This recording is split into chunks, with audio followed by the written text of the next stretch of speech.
Well, we've just concluded a very productive summit, and I want to thank the people of Trinidad and Tobago for their wonderful hospitality and their gracious welcome. I want to thank Prime Minister Manning and First Lady Manning, his government, for the hospitality they've shown me and our entire delegation. Now, this summit's been held at a time of great challenge and great opportunity for the United States and the Americas. The consequences of a historic economic crisis are being felt across the hemisphere, putting new pressure on peoples and governments that are already strained. Migration to and from each of our nations has serious implications for all nations. The safety and security of our citizens is endangered by drug trafficking, lawlessness, and a host of other threats. Our energy challenge offers us a chance to unleash our joint economic potential, enhance our security, and protect our planet.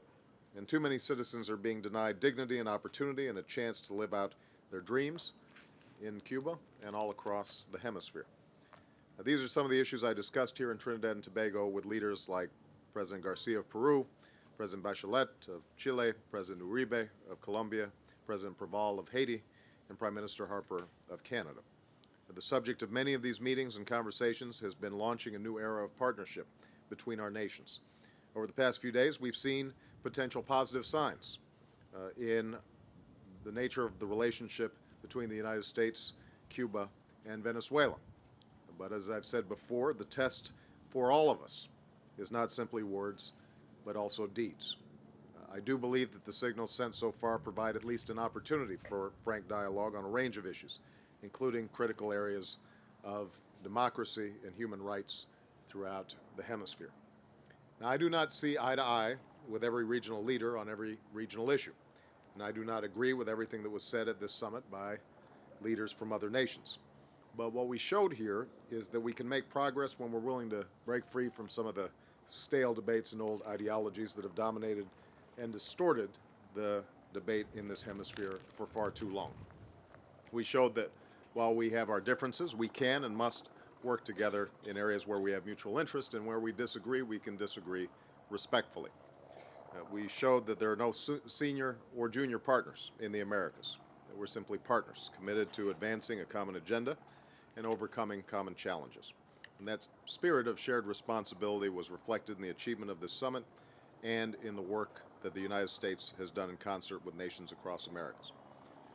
First, we're building on our unprecedented efforts in the United States and on the work that we did at the G20 summit in London to jumpstart job creation, reform a broken financial regulatory system, and put our economies on the path of sustainable growth and shared prosperity. We're tripling the International Monetary Fund's lending capacity. We're urging the Inter-American Development Bank to increase its current lending level. And the United States is launching a new microfinance growth fund for the hemisphere that will make meaningful differences for businesses and entrepreneurs across America.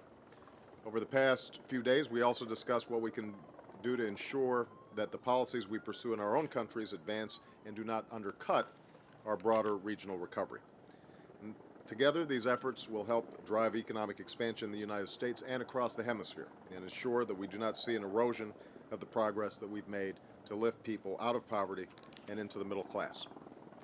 Second, we're acting boldly, we are acting swiftly, and we are acting in concert to combat threats that are endangering the safety and security of citizens across the Americas.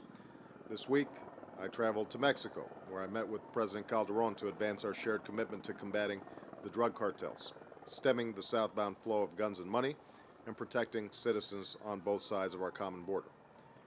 We are also taking a number of other key steps in concert with our regional partners. So when I met with the Central American nations and the Caribbean nations, they had similar concerns, and we pledged to work together to defend our nations and keep our people safe.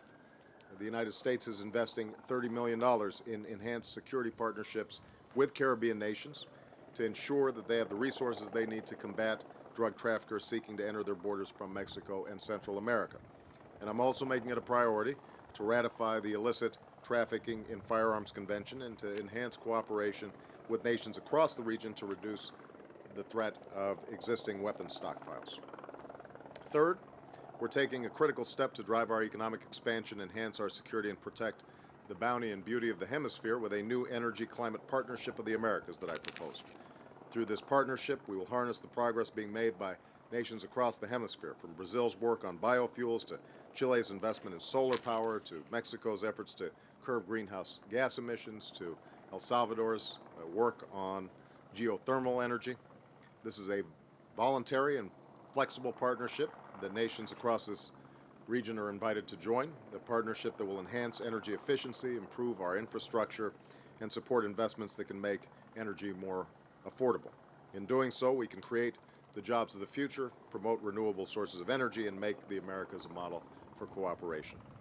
Now, meeting these challenges and seizing these opportunities will not be easy. It will not happen overnight. Our efforts to work together may be strained at times by disagreements, and one of the things that I think is going to be critical to do is to make sure that we are working with our respective teams to encourage implementation at a more granular level. Sometimes at these summits we have very lofty statements. There's got to be follow-through across the way. But I firmly believe that if we're willing to break free from the arguments and ideologies of an earlier era and continue to act, as we have at this summit, with a sense of mutual responsibility and mutual respect and mutual interest, then each of our nations can come out of this challenging period stronger and more prosperous, and we can advance opportunity, equality, and security across the Americas. So, with that, let me take some questions. I'm going to start with Edna Schmidt at Univision. Thank you, Mr. President. The spotlight on your visit here was on the handshakes and smiles with Hugo Chavez, but we didn't see much interaction with some of the other leftist leaders of the region, like Daniel Ortega, Rafael Correa, or Evo Morales, who yesterday accused the United States of still interfering in its affairs, and even though it's too soon, he says, of not seeing much change. Did you have any private meetings with any of these leaders, and if so, can you tell us what was discussed? Well, I had meetings with all the leaders involved, including Daniel Ortega, who was the chairperson of the Central American meeting. Had very cordial conversations with President Morales and President Correa. And I think it's just that President Chavez is better at positioning the cameras. And in all these conversations, here's what I emphasized, that we're not going to agree on every issue, but that as long as we are respectful of democratic processes, as long as we're respectful of principles of sovereignty for all nations, that we can find areas where we can work in common. And my sense is, if you talk to any of those leaders, that they would say that they feel encouraged about the possibility of a more constructive relationship. Now, specifically on the Bolivia issue, I just want to make absolutely clear that I am absolutely opposed and condemn any efforts at violent overthrows of democratically elected governments, wherever it happens in the hemisphere. That is not the policy of our government. That is not how the American people expect their government to conduct themselves. And so I want to be as clear as possible on that. But one of the things that I mentioned in both public remarks as well as private remarks is that the United States obviously has a history in this region that's not always appreciated from the perspective of some, but that what we need to do is try to move forward, and that I am responsible for how this administration acts, and we will be respectful to those democratically elected governments, even when we disagree with them. Okay. Scott Wilson, Washington Post. Thank you, Mr. President. You said during the summit that you are here not to debate the past. You also said we must learn from our history. You just referred to this history. What have you learned over 2 days of listening to leaders here about how U.S. policy is perceived in the region? And can you name a specific policy that you will change as a result of what you've heard? Well, I think that what was re-emphasized in all the discussions that I had was a sense on the one hand that the United States is critical to the economic growth and opportunities in the region. I mean, even the most vociferous critics of the United States also want to make sure that the United States economy is working and growing again, because there's extraordinary dependence on the United States for exports, for remittances, and so in that sense, people are rooting for America's success. I do think that there is a strain of thought in the region that in the past, many of the problems surrounding economic growth and opportunity, or the lack thereof, resulted because of a too rigid application of a free market doctrine imposed by the IMF, what is termed the Washington Consensus. I think in some cases those issues have been addressed. At the G20 summit, for example, we talked about the need to create a reformed set of international financial institutions that provide additional flexibility, provide more voice and vote to developing countries. In some cases, it may be just a carryover of knee-jerk anti-American sentiment, or simply differences in terms of economic theories and how the economy should grow. One thing that I thought was interesting, and I knew this in a more abstract way, but it was interesting in very specific terms, hearing from these leaders who, when they spoke about Cuba, talked very specifically about the thousands of doctors from Cuba that are dispersed all throughout the region, and upon which many of these countries heavily depend. And it's a reminder for us in the United States that if our only interaction with many of these countries is drug interdiction, if our only interaction is military, then we may not be developing the connections that can, over time, increase our influence and have a beneficial effect when we need to try to move policies that are of concern to us forward in the region.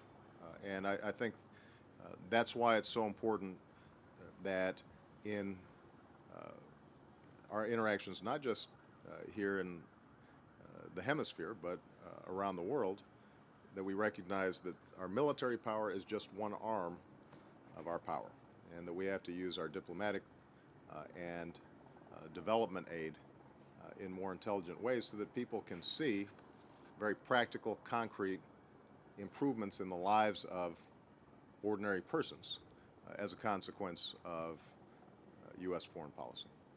Okay. Chuck Todd. Thank you, Mr. President. Building a little bit actually on the answer that you had there, you've been 3 continents now in the last 3 weeks, 40-odd world leaders that you've been in the same room with. Time to get home. Yeah, exactly. I'm going to Iowa next week. Yeah, talk about deja vu. Yeah. A lot of people are going to start trying to write about the Obama doctrine. Mm-hmm. What should be what are the pillars of that you think people should be taking away after observing you on the world stage these last 3 weeks? What are the pillars of the Obama doctrine? Well, I will leave it up to you, Chuck, to write the definitive statement on Obamaism. But there are a couple of principles that I've tried to apply across the board. Number one, that the United States remains the most powerful, wealthiest nation on earth, but we're only one nation, and that the problems that we confront, whether it's drug cartels, climate change, terrorism, you name it, can't be solved just by one country. And I think if you start with that approach, then you are inclined to listen and not just talk. And so in all these meetings, what I've said is, look, we have some very clear ideas in terms of where the international community should be moving. We have some very specific national interests, starting with safety and security, that we have to attend to. But we recognize that other countries have good ideas too, and we want to hear them. And the fact that a good idea comes from a small country like a Costa Rica should not somehow diminish the fact that it's a good idea. I think people appreciate that. So that's number one. Number two, I think that I feel very strongly that when we are at our best, the United States represents a set of universal values and ideals. The idea of democratic practices, the idea of freedom of speech and religion, the idea of a civil society where people are free to pursue their dreams and not be imposed upon constantly by their government. So we've got a set of ideas that I think have broad applicability. But what I also believe is that other countries have different cultures, different perspectives, and are coming out of different histories, and that we do our best to promote our ideals and our values by our example. And so if we are practicing what we preach, and if we occasionally confess to having strayed from our values and our ideals, that strengthens our hand. That allows us to speak with greater moral force and clarity around these issues. And again, I think people around the world appreciate that we're not suggesting we are holding ourselves to one set of standards and we're going to hold you to another set of standards. That we're not simply going to lecture you, but we're rather going to show through how we operate the benefits of these values and ideals. You know, as a consequence of listening, believing that there aren't junior partners and senior partners in the international stage, I don't think that we suddenly transform every foreign policy item that's on the agenda. I know that in each of these meetings, you know, the question has been, well, you know, did you get something specific? What happened here? What happened there? Countries are going to have interests, and changes in foreign policy approaches by my administration aren't suddenly going to make all those interests that may diverge from ours disappear. What it does mean, though, is at the margins, they are more likely to want to cooperate than not cooperate. It means that where there is resistance to a particular set of policies that we're pursuing, that resistance may turn out just to be based on old preconceptions or ideological dogmas that when they're cleared away, it turns out that we can actually solve a problem. And so, you know, we're still going to have very tough negotiations on a whole host of issues. In Europe, you know, people believe in our plan for Afghanistan, but their politics are still such that it's hard for leaders to want to send more troops into Afghanistan. That's not going to change because I'm popular in Europe or leaders think that I've been respectful towards them. On the other hand, by having established those better relations, it means that among the population there's more confidence that working with the United States is beneficial. And they are going to try to do more than they might otherwise have done. And here in this hemisphere, I think as a consequence of a summit like this, it becomes much easier for our friends, countries like Mexico or Colombia, that are stalwart partners with us on issues like drug trafficking. It becomes much easier for them to work with us because their neighbors and their populations see us as a force for good, or at least not for a force for ill. Okay? Jake. Thank you, Mr. President. You've heard from a lot of Latin American leaders here who want the U.S. to lift the embargo against Cuba. You've said that you think it's an important leverage to not lift it. But in 2004, you did support lifting the embargo. You said it's failed to provide the source of raising standards of living, it's squeezed the innocent, and it's time for us to acknowledge that this particular policy has failed. I'm wondering, what made you change your mind about the embargo? Well, 2004, that seems just eons ago. What was I doing in 2004? I was running for Senate. There you go. Look, what I said and what I think my entire administration's acknowledged is that the policy that we've had in place for 50 years hasn't worked the way we want it to. The Cuban people are not free, and that's our lodestone, our North Star when it comes to our policy in Cuba. It is my belief that we're not going to change that policy overnight, and the steps that we took, I think, were constructive in sending a signal that we'd like to see a transformation. But I am persuaded that it is important to send the signal that issues of political prisoners, freedom of speech, freedom of religion, democracy, that those continue to be important, that they're not simply something to be brushed aside. What was remarkable about this summit was that every leader who was participating was democratically elected. We might not be happy with the results of some elections. We might be happier with others. We might disagree with some of the leaders, but they all were conferred the legitimacy of a country speaking through democratic channels. And that is not yet there in Cuba. Now, I think that as a starting point, it's important for us not to think that completely ignoring Cuba is somehow going to change policy. And the fact that you had Raul Castro say he's willing to have his government discuss with ours not just issues of lifting the embargo, but issues of human rights, political prisoners, that's a sign of progress. And so we're going to explore and see if we can make some further steps. There are some things that the Cuban government could do. They could release political prisoners.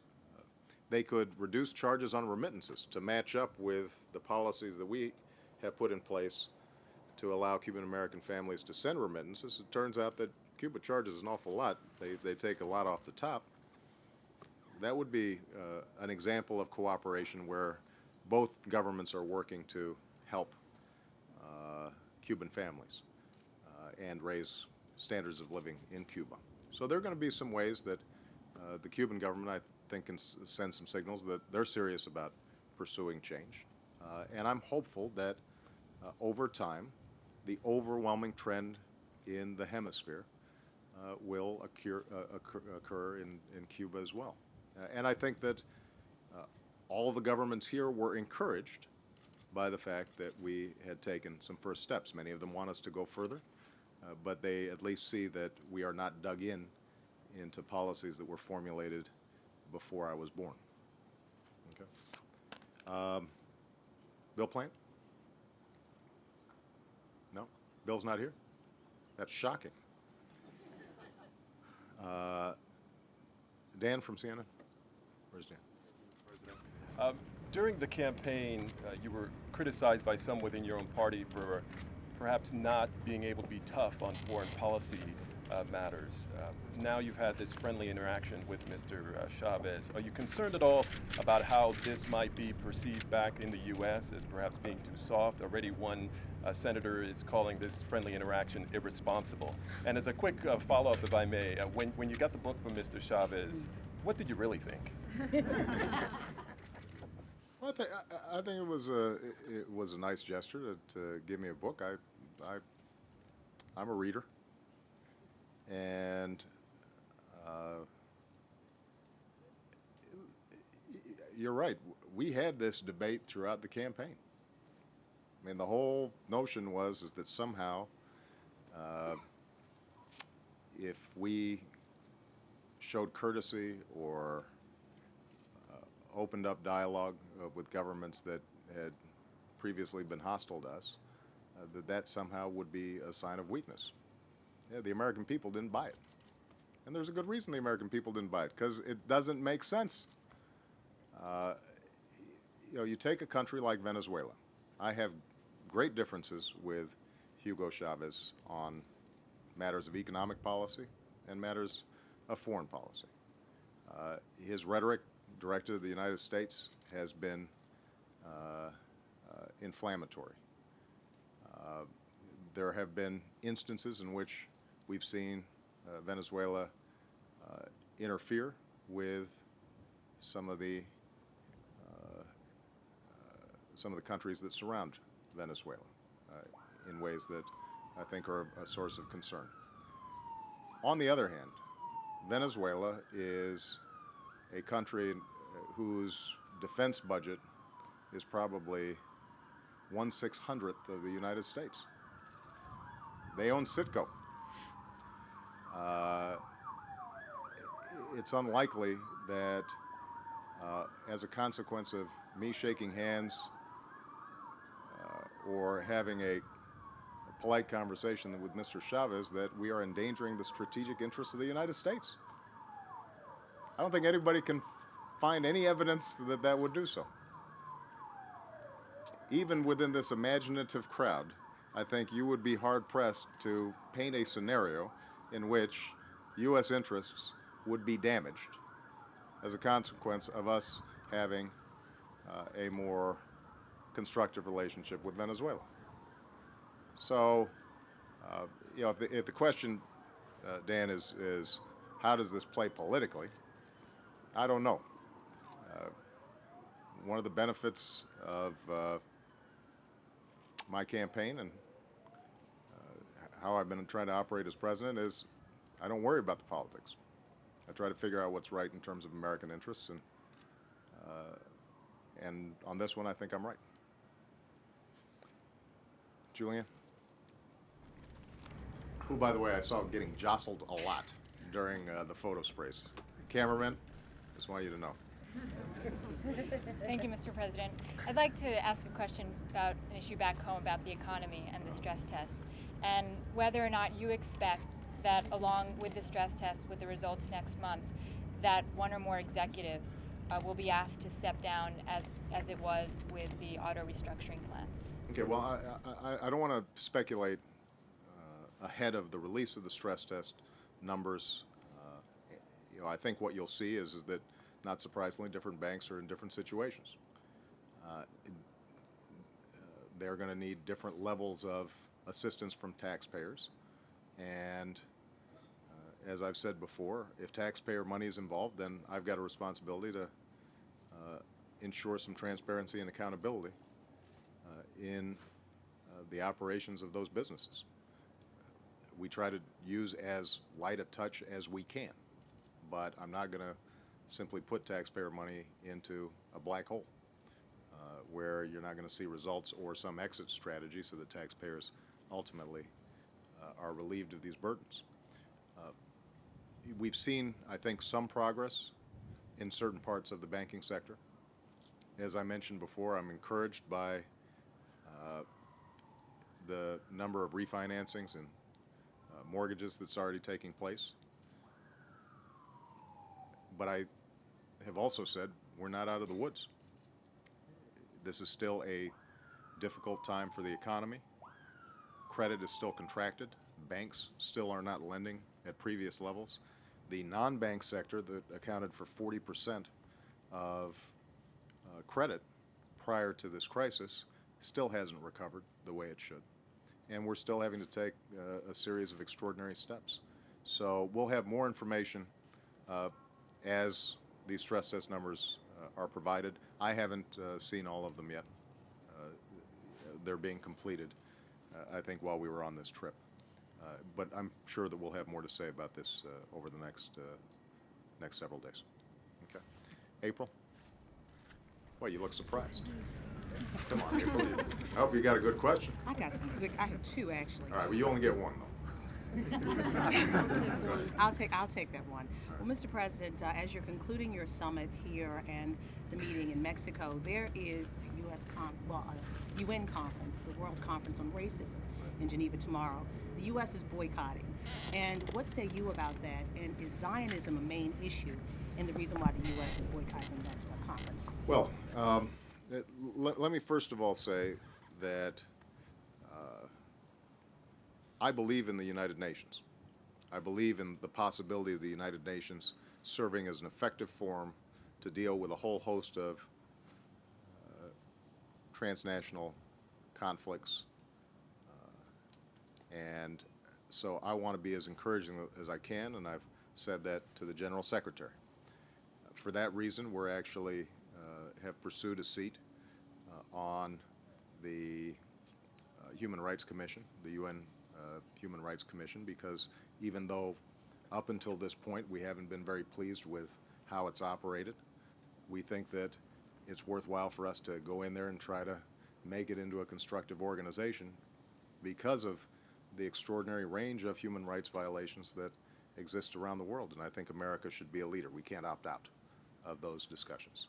Now, in that same spirit, I would love to be involved in a useful conference that addressed continuing issues of racism and discrimination around the globe, which, by the way, are not a particular province of any one country. Obviously, we've had our own experiences with racial discrimination, but if you come down to Central and South America and the Caribbean, they have all kinds of stories to tell about racial discrimination. Somebody mentioned earlier President Morales. Whatever I think about his politics, the fact that he is the first indigenous person of indigenous background to be elected in a country that has an enormous indigenous population indicates how much work remains to be done around the world. So we would love to engage constructively in a discussion like that. Here's the problem. You had a previous conference, I believe it was in 2001, maybe it was 2002. I think it was 2001, in which it became a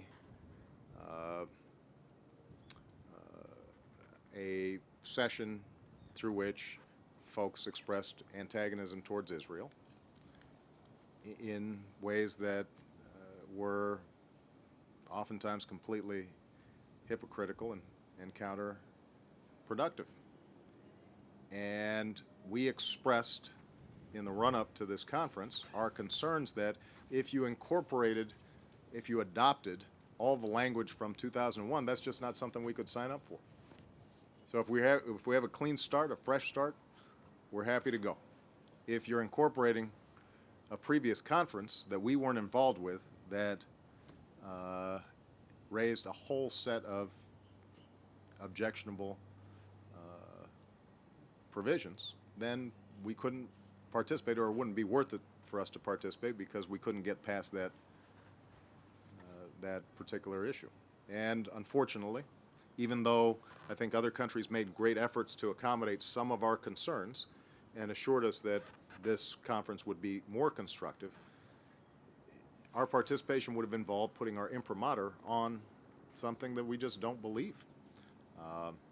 So what we've said, and I said this to Secretary General Moon, who was here addressing the summit, we're happy to work with them to see if we can move forward on some of these issues. Hopefully some concrete steps come out of the conference that we can partner with other countries on to actually reduce discrimination around the globe, but this wasn't an opportunity to do it. So, okay, I think it's warm and I've got to get home, but I appreciate you guys. Thank you. By the way, whose wallet is this? Was this one of my staff's here? Did you guys put this on the, is that yours, Marvin? That was to prop up my remarks? Okay, I don't want you to forget it. Thank you, guys. Oh, I will. Obviously, I am gravely concerned with her safety and well-being. We are working to make sure that she is properly treated and to get more information about the disposition of her case. She is an American citizen, and I have complete confidence that she was not engaging in any sort of espionage. She's an Iranian American who was interested in the country which her family came from.